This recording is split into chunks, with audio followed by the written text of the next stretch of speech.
willkommen zurück zu meinem Nomadenkanal. Dieses Video behandelt das Thema, das mein Lebensstil gleichzeitig so herausfordernd und fantastisch macht: das ortsunabhängige Arbeiten. Diese Jobs könnt ihr von zu Hause, unterwegs und vor allem vom anderen Ende der Welt ausüben.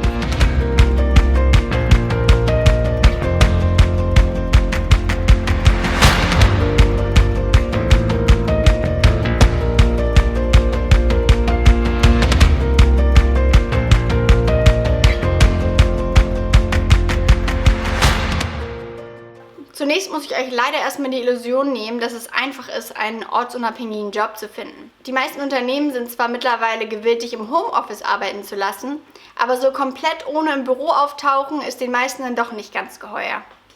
Jetzt habt ihr aber das große Glück, dass ich mich schon durch die Online-Jobsuche für ortsunabhängiges Arbeiten gequält habe und euch so vielleicht den Einstieg etwas erleichtern kann.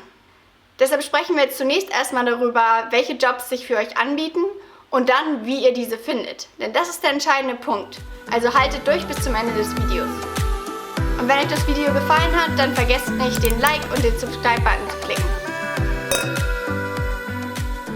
Social Media Marketing. Ich fange mit diesem Beruf an, und zwar nicht unbedingt, weil es der gängigste Beruf unter den digitalen Nomaden ist, sondern eher, weil ich auf diesem Bereich mehr oder weniger Experte bin. Ich arbeite selbst für 2 Agenturen in Deutschland, für die ich regelmäßig Social-Media-Strategien und tägliche Posts für Instagram und Facebook entwickle und dem Online-Marketing-Team somit unter die Arme greife. Der Berufszweig des Social-Media-Strategisten, Kuratoren, Managers, wie auch immer man ihn nennen will, ist noch relativ neu, was den Vorteil hat, dass sich der Aufgabenbereich hier noch relativ frei definieren lässt. Zum Beispiel kann eure Social-Media-Betreuung rein beratender Natur sein, kann aber auch das Erstellen von Videos, Blogbeiträgen und Grafikdesign einschließen. Ihr müsst dazu nicht unbedingt Social Media Marketing oder so etwas in der Art studiert haben. Ich habe mir zum Beispiel das meiste wirklich selber beigebracht, sondern nur ein bisschen Begeisterung für Social Media und Erfahrung im Umgang mit Facebook Ads mitbringen. Auf der Kehrseite beginnen viele Unternehmen gerade erst, eine eigene Arbeitsposition für diesen Bereich freizustellen. Das heißt, sie sind sich oft noch nicht sicher, wie viel Zeit und Budget sie wirklich in die Position des Social Media Marketers investieren wollen. Ich bin mir aber ziemlich sicher, dass sich das in den nächsten Jahren stark ändern wird und dass der Beruf dann großes Potenzial gerade für digitale Nomaden hat. Einer der beliebtesten Berufe unter digitalen Nomaden ist derzeit tatsächlich noch die Web- und App-Entwicklung. Hierzu müsst ihr allerdings ein bisschen mehr technisches Know-how mitbringen als für den Social Media Manager. Das große Plus an diesem Job ist, dass der Bedarf einfach riesig ist. Es gibt viel mehr Unternehmen in den endlosen Weiten des World Wide Web, als man sich vorstellen kann, die verzweifelt versuchen, eine professionelle und wettbewerbsfähige Website aufzubauen. Besonders kleinere Startups haben dabei meistens nicht das Budget, horrende Summen für einen Webdeveloper auszugeben und sind deshalb auch gerne bereit, Neueinsteigern eine Chance zu geben. Da generell die Preise für Webentwicklung in den letzten Jahren jedoch sehr gestiegen sind, könnt ihr auf diesem Bereich auch wirklich mit einem anständigen Honorar rechnen. Also, wer ein bisschen technisches Interesse und Know-how mitbringt, für den ist die Web- und App-Entwicklung auf jeden Fall in Betracht zu ziehen. Sprachen lagen euch schon in der Schule, ihr habt euch aber gegen das Lehramtsstudium entschieden. Oder ihr seid bereits ausgebildeter Lehrer, wollt euch aber nicht an eine Schule binden. Je nachdem, auf welchem Niveau ihr unterrichten wollt und könnt, variieren natürlich auch eure Möglichkeiten und euer potenzieller Stundenlohn. Unter diesem Video findet ihr Links zu einigen Online-Portalen, die euch zum Online-Sprachlehrer ausbilden und euch dann sogar noch Schüler zuweisen. Ich weiß, dass Unterrichten nicht für jeden was ist. Ich persönlich wäre viel zu ungeduldig, aber für diejenigen von euch, die zu den Glücklichen zählen, die Geduld zu haben, denen kann ich das Online-Unterrichten als ortsunabhängiges Arbeiten auf jeden Fall wärmstens empfehlen. Ja, Blogger kann ein offizieller Beruf sein. Wem der Begriff Influencer-Marketing was sagt, der weiß wahrscheinlich, wovon ich rede. Für alle anderen, ich spreche hier nicht von den Hobbybloggern, die ab und zu mal ein paar Zeilen auf ihre selbst konstruierte Website posten, um Familie und Freunde auf dem Laufenden zu halten, sondern von professionellen Bloggern. Bloggen ist ein unglaublich komplizierter und komplexer Beruf, der sehr viel mehr Zeit in Anspruch nimmt, als die meisten denken.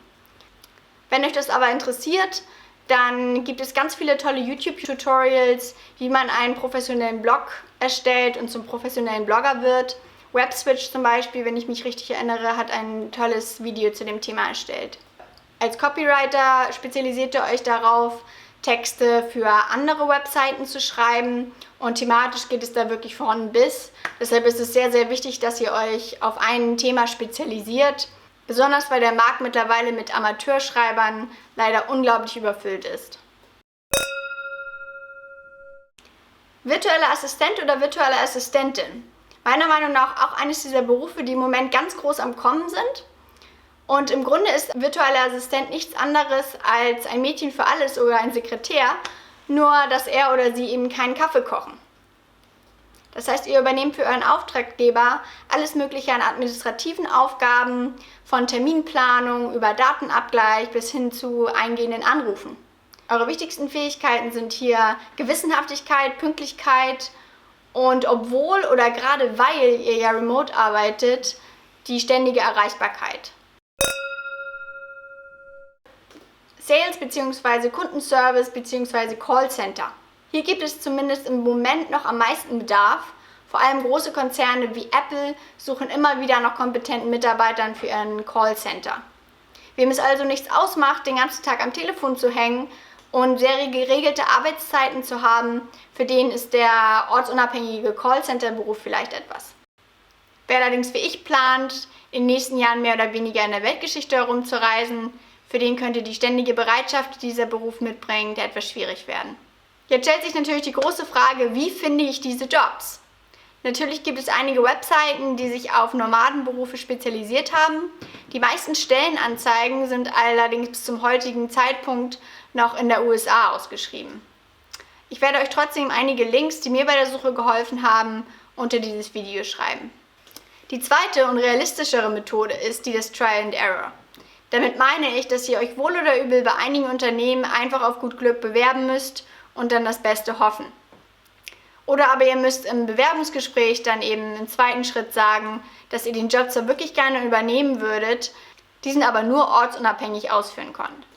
Natürlich muss man das Ganze dem Arbeitgeber schon etwas schmackhaft machen, ihm zum Beispiel erklären, dass er damit ja die Arbeitsplatzkosten spart und dass ihr sehr, sehr zuverlässig und jederzeit erreichbar seid. So habe ich jedenfalls meinen ersten Job gefunden. So, und jetzt zum Schluss noch mein absoluter Geheimtipp. Na gut, so geheim ist er dann doch wieder nicht, aber dafür umso effektiver. Und zwar handelt es sich um Facebook-Gruppen.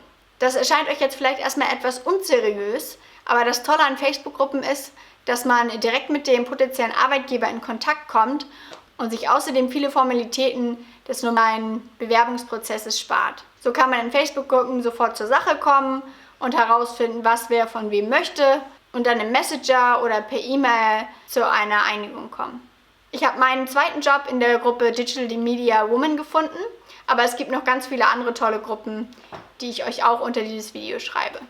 Die etwas seriösere Social-Media-Variante ist LinkedIn, da solltet ihr euch auch auf jeden Fall ein Profil erstellen. So, ich hoffe, ich habe jetzt nichts Wichtiges vergessen. Ich könnte jedenfalls stundenlang über dieses Thema reden. Wenn ihr noch offene Fragen habt, dann schreibt die auf jeden Fall in eure Kommentarbox.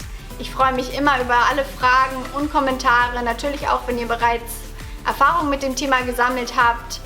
Und ja, vielen Dank fürs Reinschalten. Vergesst nicht, den Like-Button und den Subscribe-Button zu klicken. Und wir sehen uns beim nächsten Mal. Tschüss!